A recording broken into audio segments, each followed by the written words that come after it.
What's up guys, welcome back to the channel, and today I've got an exciting one for you. Today we're going to break down every single encounter in AQ and talk about how you can parse a 99 early on. Now the reason why I'm saying early on in this phase is because right now you probably don't have the option to switch to your tier 2.5, as well as you don't have a lot of the new pieces that come from this new raid.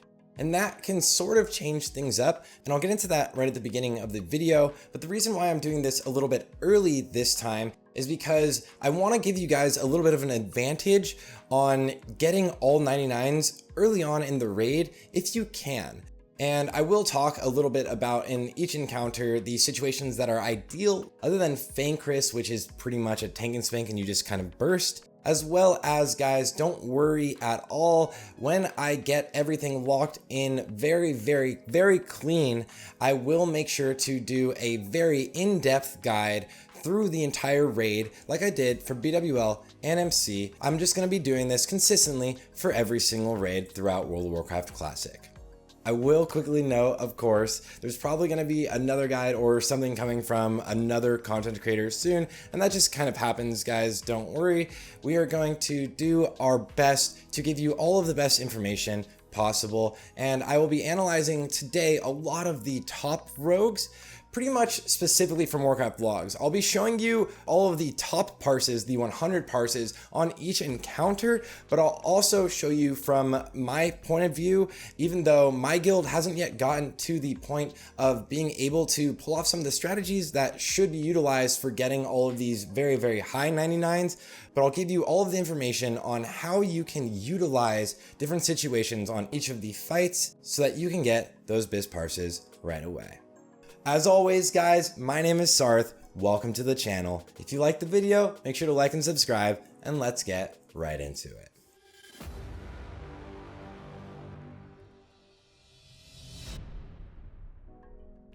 Okay, guys. The first two big questions that you want to kind of ask yourself, and the two hot topics right now for going into AQ early stage at least, are going to be daggers versus swords and Darkmantle or not. Are you going to use your old school clown set, or are you going to use the Darkmantle set?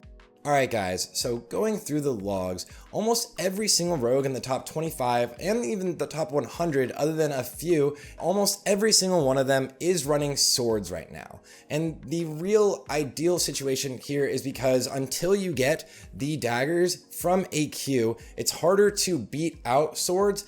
Also, you can run into a lot of positioning issues until your guild has extremely clean kills. I'm not going to dive fully into that. I did go into that in my daggers versus swords video, but a big issue is either going to be your uptime or optimal utilization of your energy, because sometimes right as you need to backstab, the mob will change the way it's facing or move away from you.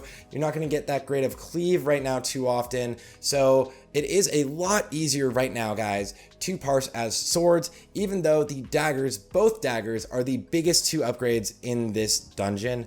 So until you either get one of those, it is a lot easier to parse right now as swords. Now the next thing, Darkmantle versus normal bis, or even phase 5 bis.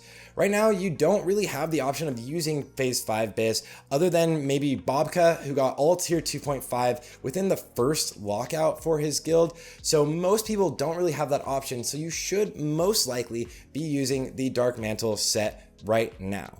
And the reasoning there is twofold. One, you don't have things that overall on average will out DPS it, and you also can get those crazy RNG for some insane parses. Other than a few rogues, again, in this top 100, almost everyone is currently running the Darkmantle set early on.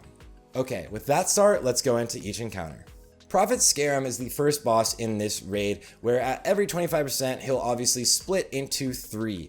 The biggest advantages you get are either initially burning the boss as hard as you can, potentially cleaving when he splits into 3, and also saving your cooldowns for when you know that he's split and you have the main boss in front of you. Now, this actually requires your guild to do a few different things. One ideal thing if you were to cleave and go for an insane parse, which we're not actually seeing just yet. We're actually not seeing very much cleave damage in any of these parses yet. But in an ideal world, you could bring both of the images or clones really quickly to the middle and burn them instantly. They have such low health. All you really have to worry about is the arcane explosion because they die so fast. You could use an arcane protection potion. This will pretty much protect you from one arcane explosion, and it may potentially save you from having to kick, although your guild is probably going to get mad at you if you do not kick the arcane explosion, even though it does cost you not only a global, but also 25 energy. It is a decent hit to you as a parser, but you kind of need to do it, especially early on as you are just getting used to clearing this raid very cleanly. It's almost more important to focus on your raid living than going for the parses. So if we look at the number one parse on this in the world right now, Riley actually goes in with the Darkmantle set. He does have Earth Strike already, which is huge. Of course, he's using swords here, and he uses actually Blade Flurry pretty early on in the fight, and he also then combines Earth Strike with Adrenaline Rush right here in the middle. If I go to the buffs right here, Earth Strike and Adrenaline Rush are popped right here. He also gets a Crusader proc there as well. So usually what you would want to do is if you see that the prophet you are attacking or the split that you are attacking is for sure the boss, then you want to pop off. Make sure that he has 5 Sunders up. If you have an improved exposed armor rogue and all of those good things, just make sure you go in as hard as you can.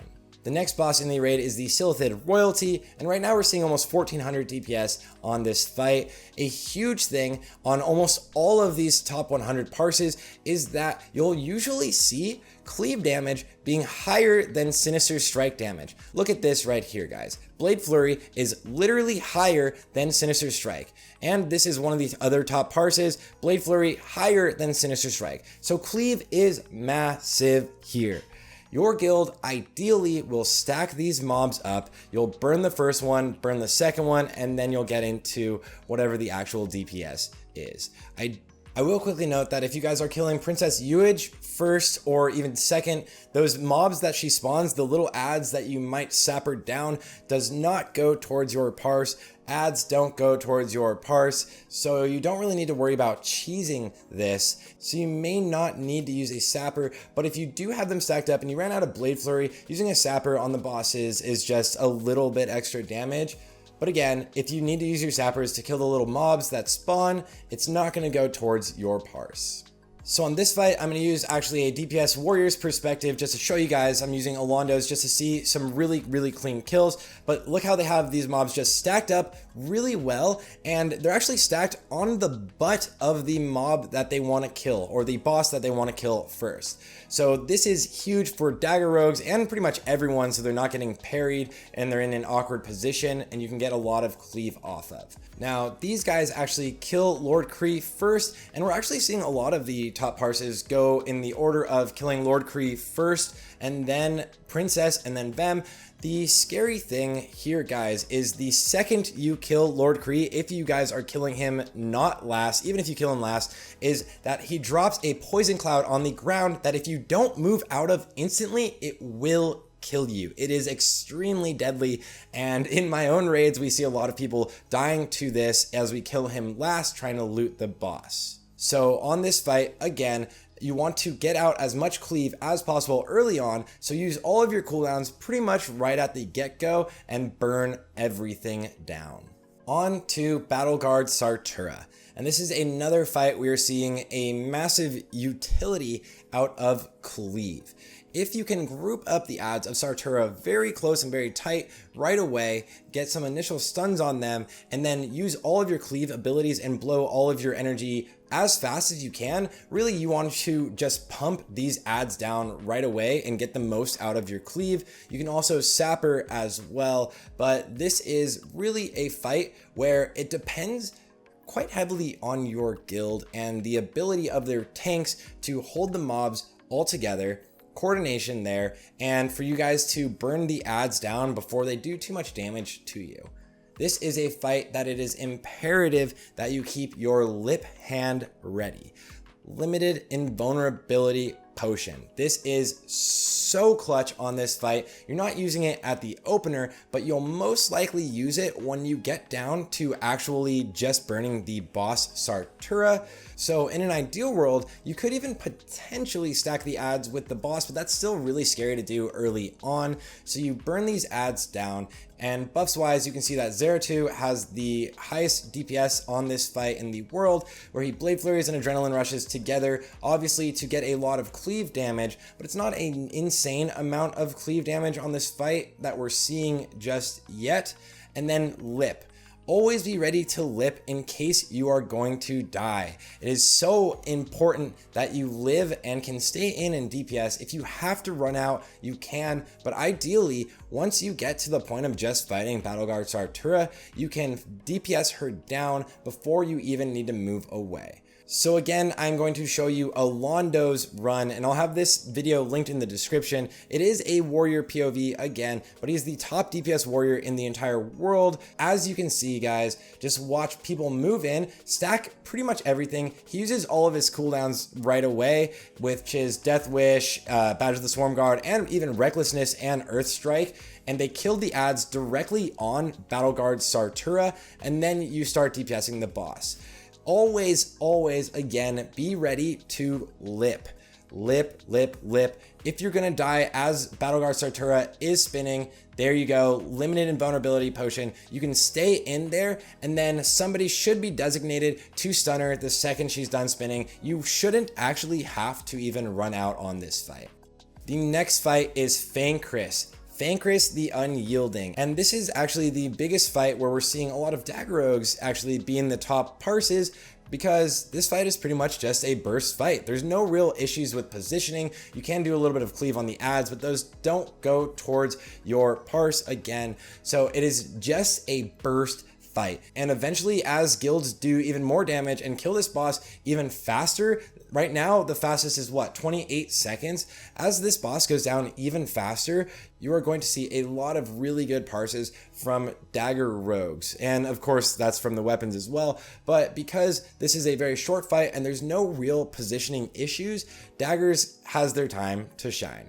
Now I'm gonna show you guys a quick clip here of my kill from Fankris last week in our split runs, and it is important to note that if you did use CDs, your 5-minute CDs in particular, which is Adrenaline Rush and potentially your Renatakis if that's what you're using, on Battlegaurd Sartura, then you won't have that up for Fankris. So you might need to switch your trinkets, or your guild might need to hide in the little cubby so that you can drop combat and wait until everybody has CDs if you're going for parses. So Fankris, this fight is just pretty much a tank and spank. Any good guild is gonna kill the boss without ever having to move and attack any of the adds, really. So this is a very, very easy fight. It's honestly the easiest fight to get a 99 on, guys. You are gonna pump this fight. It's really fun, and it's just a tanking spank. Okay, moving on to the next optional boss, Viscidus. Now this is an interesting fight for parsing, guys. It's not really all about your DPS on the boss, it's how much you can burst down the globules mostly. A lot of your damage comes from that. A big sapper charge does help, but just DPSing and blowing all your CDs on the globules when the boss actually spreads out is showing currently to be the best way of DPSing this fight. So really for a 99 on this fight, you just want to kill these adds really fast, and ideally you only have one add phase. This is huge for the sake of the amount of time that you spend fighting Viscidus in her his non-frozen state.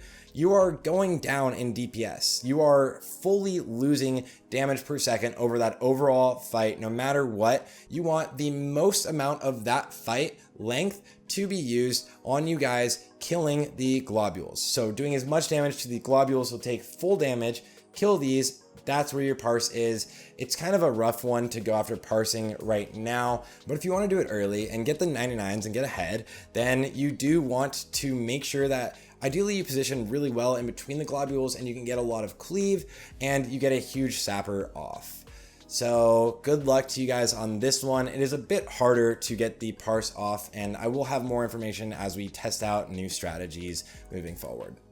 Boom. On to Princess Huhuran, the big boss that we thought, oh, do we need nature resistance gear? Here's the answer. No, definitely not. If you want to get a good parse on this, you do not need nature resistance gear at all. It was kind of a similar situation to where Fire Maw, early on in Fire Maw, we were using fire res gear to be able to stay in on the fight the entire time, and then ideally we moved forward to just using normal gear and burning the boss before it could kill us. Well, with this boss, that's the exact option that we're going for. Kill the boss before it can kill us from its enrage. So if we look at the number 1 DPS on this fight, Rampage is using literally zero nature resistance gear. And that's going to be pretty consistent for pretty much everyone that's burning this boss. Pretty much every one of the top parses is going to be using literally no nature resistance gear. You're going to use all of your cooldowns in the fight. You're pretty much fighting this like a normal fight, although it's slightly longer than some other fights, but it's only 40 seconds long on a good kill, and you're just pumping into it. It does have a massive aggro range, so ideally you would all have mounts already and sprint into the boss, meet it as early as you can, and then DPS it. It does help to have a greater nature resistance pot ready for when she enrages at 30%, just to make sure that you don't die and lose buffs. But it's a pretty simple fight, very straightforward, normal rotation, burn the boss, use all of your cooldowns, move on. Twin Emperors is another fight that's quite interesting. There's a lot of min-maxing that can be done with different trinkets here, and I'm not going to get into that just yet because this is an early guide for getting all of your 99s. So initially, a lot of the higher parses are killing the boss around 2 minutes and 30 seconds to about 3 minutes and 30 seconds. So ideally, you want to kill this boss faster rather than slower, because more uptime killing the boss and less uptime running in between the two, the caster mob and the mob that is the melee one, is going to be very helpful.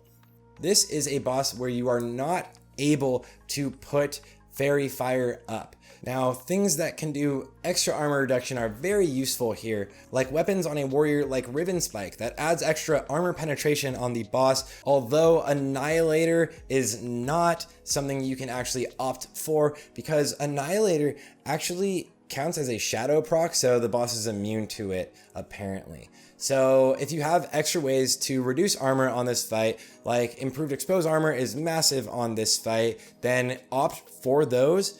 The other things you want to do is try to optimize your uptime of your cooldowns. What I mean by this is make sure that when you use your CDs, ideally the entirety of the CD/burn phase, whichever you call it, is actually used DPSing the boss. The big fear here early on is two things. One, threat. Threat is terrifying on this fight, and if you pull aggro, you can instantly get crushed for one shot. You also could get knocked back by the uppercut, which moves you away as you're using your cooldowns, and that kind of scuffs you. So there's two main options I would say to go with here. Either use your CDs right at the start of the fight because you know that there's 30 seconds for the boss to actually teleport. The hard thing is your tank doesn't have very huge initial aggro, so it's easier kind of to be an alliance on this fight than it is to be a horde. Or you can use your CDs on one of the teleports, probably the second teleport, because you might even have other CDs back up. Some of these trinkets and Blade Flurry are 2-minute CDs, and this fight is averaging over 2 minutes. So if you use your CDs early, you can use them again later. All you really want to focus on here is making sure that you don't pull aggro. Unfortunately, that's something we have to deal with early on in the raids. And also, you use your CDs when you can have the most uptime on the boss. So if you move late or you don't have sprint or something like that where you can't get close to the boss very quickly after he teleports and start DPSing, if you get there 10 seconds, 15 seconds after he's teleported, there's only 15 seconds left until he teleports again. So any of your CDs that have 20 seconds on them, you're not going to get full utility there. The next fight is Ouro. This is another fight where burning the boss as fast as you can is advantageous because you can kill the boss with less knockbacks. The fears here, guys, always the fear here is going to be pulling aggro. So if you have an incredible TPS tank, then you're not even really worried about it, and an incredible off tank on this threat per second. So this is another fight that you could really excel as a dagger rogue because you're pretty much behind the boss the entire time. You do want to use your CDs when you have the most uptime. If you have a slow fight or a slower kill, you can come back in after getting knocked back and use your cooldowns then. If you're in a faster kill, you can just use it whenever you see the optimal time. This is an easy fight to parse on if your guild kills it fast and clean. Just use your CDs before you can get knocked back most of the time, or if your fight is longer, again, just wait till right as you get back in from a knockback. Always watch out for aggro. It looks like FGenZ had to lip at the end, probably because he was pumping so hard he might have gotten aggro there. So it's a little bit finicky on this fight particularly, but it's kind of like twin emps. Don't pull aggro, pump as much as you can. Last but not least, the big boss, Cthulhu. This is a fight where it can be a little bit of a struggle for dagger rogues again, mainly because phase 1, where he's looking in different directions, you're going to lose out on time of your actual backstabs, because if he's looking towards you, you can't backstab him. So if he's eye-beaming someone near you, you cannot backstab him, but when he's looking away, it's fine. Phase 2 is perfect though, because you can get into a really good position, which is the entrance to the room. The back of this boss is the entrance to the room. A lot of the very first runs were actually having people position on what you would think would be the back of him while they're getting parried and not being able to backstab.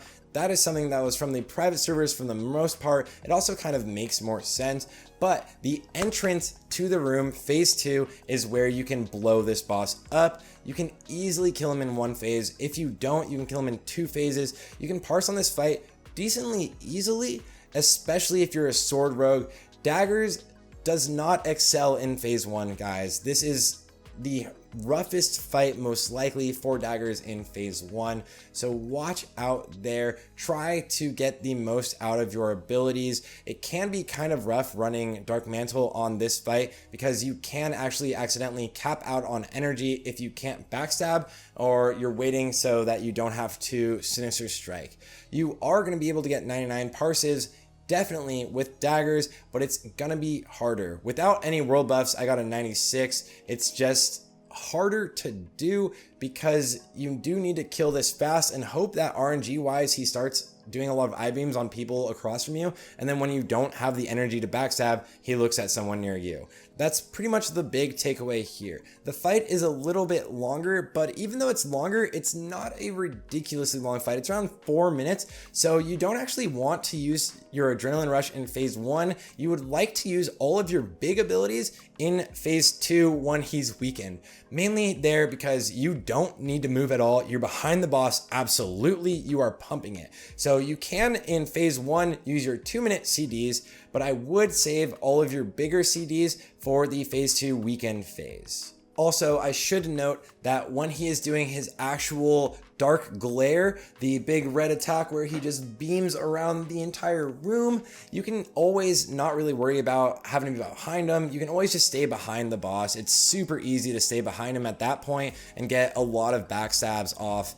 It's very convenient, to be honest, and you can usually kill him within that dark glare. And then one more thing, guys, I do want to note that you do want to have a lot of communication between whoever's in the stomach and whoever's outside, because you don't want to push him into his vulnerability phase when another ad is about to spawn. So either the giant eye stalk or the giant tentacle. You don't want to push him into his vulnerability phase right before that, because you want to concentrate all of your DPS on the boss so that you can one phase him. Again, I will show you right here. You can see that I am at the entrance to the room. This is the entrance to the room, and you are able to backstab here, and you're not gonna get parried at all. You can pump him and one phase him. I didn't have world buffs in this run, just showing you right there, but this is a really easy fight. Honestly, a lot of people are having a lot more trouble with twin emps than they are in Cthulhu. And there you have it, guys. Every single fight, every single boss fight, and an early explanation on how to parse on those encounters.